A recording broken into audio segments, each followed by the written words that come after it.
again. All right, so this week we're gonna do something that I think is useful. It's painting script on a cake. Calligraphy, it's a little tricky, takes a lot of practice. It did for me at least. And so I think I'm gonna give you some good tips to make it a little bit easier. Before we get started, it'd be real helpful if you go ahead and like this video and subscribe to my channel. I've got a lot more tips coming each week. All right, let's get to painting some script.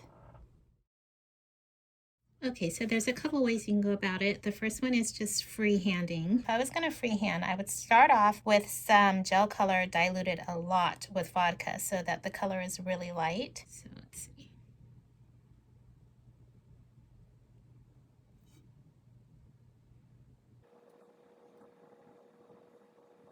Okay, and you don't have to worry about whether you've connected all your lines or not at this point. So then what I find the easiest to do is go back in with just your gel color or have it diluted just a tiny bit. And I'm using this really thin one liner watercolor brush. You want to have it saturated. And now I'm just going to do my downstrokes. So you want your downstrokes to be a little fatter than your upstrokes, meaning anywhere where you would have been moving your brush downwards are going to be a little thicker. So I go in and paint those first.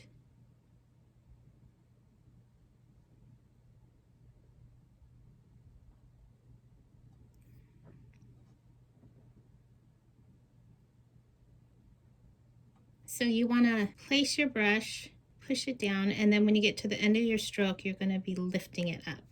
Just push and lift. And it's good to have your arm rested on something. You don't want your arm floating up in the air.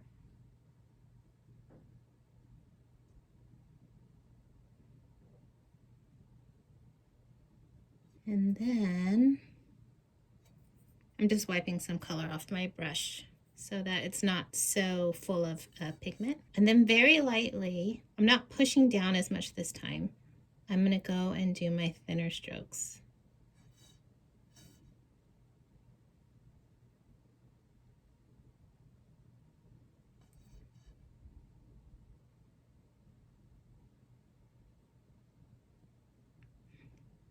And the reason why I like to do my fatter strokes first is because, like at the end of this one, if it doesn't meet up exactly, I don't know if you can see right there, I just go back in and I blend it so that it looks like the curves ran together.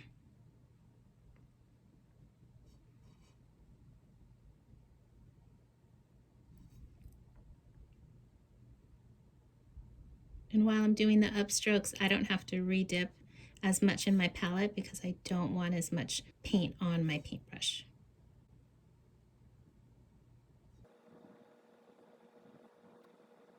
And see how there's a corner right there? You don't really want that. It looks nicer if you can come back in and correct it.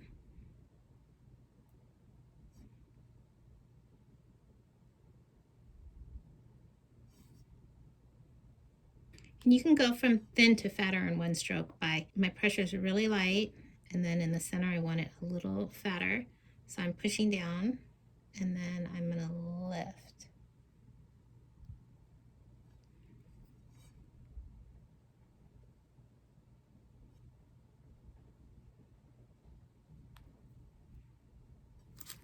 And like for instance, right there, the tail got too thick when I went back through. I'm not happy with that. So just have some vodka on my palette, dipped a Q-tip in it, and I'm just gonna wipe that section away.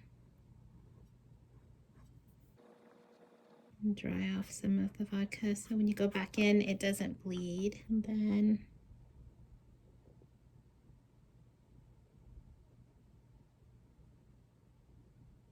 you just come back in and repaint.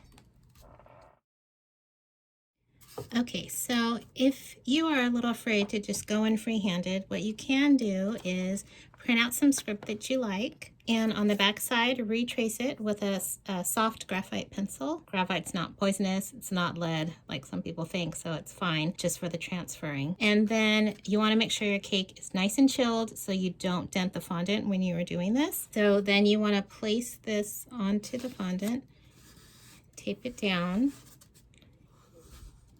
When I've done this on a real cake, I usually make the tape go all the way around and tape back onto the paper.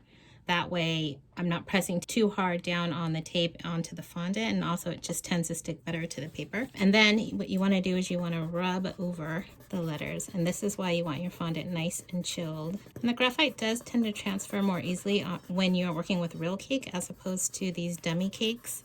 Something about the moisture just makes the pencil marks transfer more smoothly. Okay.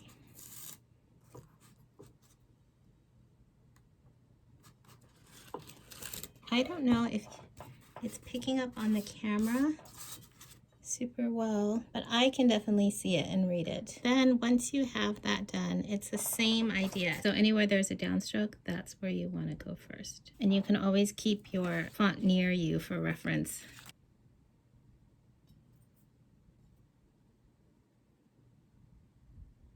I think people get into trouble when they try to do the up and down strokes all at the same time, because that's when it starts to look a little scratchy and messy.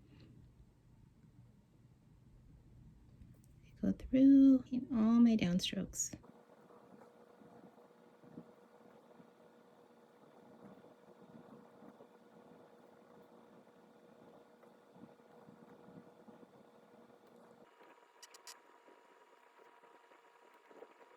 It's so important to have a nice thin brush, a liner brush, a long thin brush. And you want to make sure it's a brush where the bristles come together nice and easy. You can't have a cheap brush that all the hairs sort of fan out and they won't pull together into a clean pointed tip. You're never going to be able to get nice lines with that. Now I'm wiping off some of the pigment, and I'm going to come in with my thin strokes.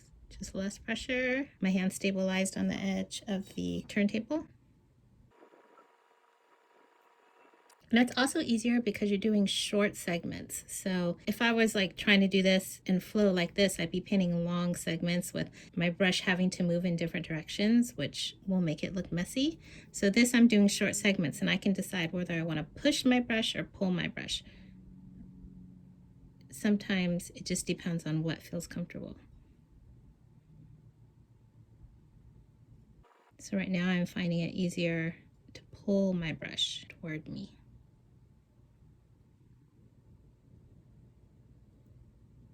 From this one, the G, it's going to be easier to push my brush away from me. And so this G has a long sweeping line, but I'm not going to do that. I'm going to break it up into segments. So a shorter segment here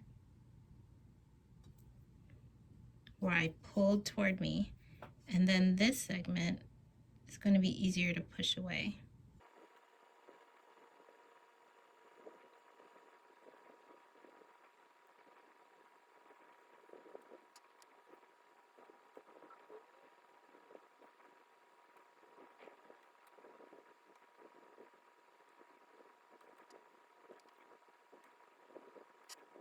And there you go.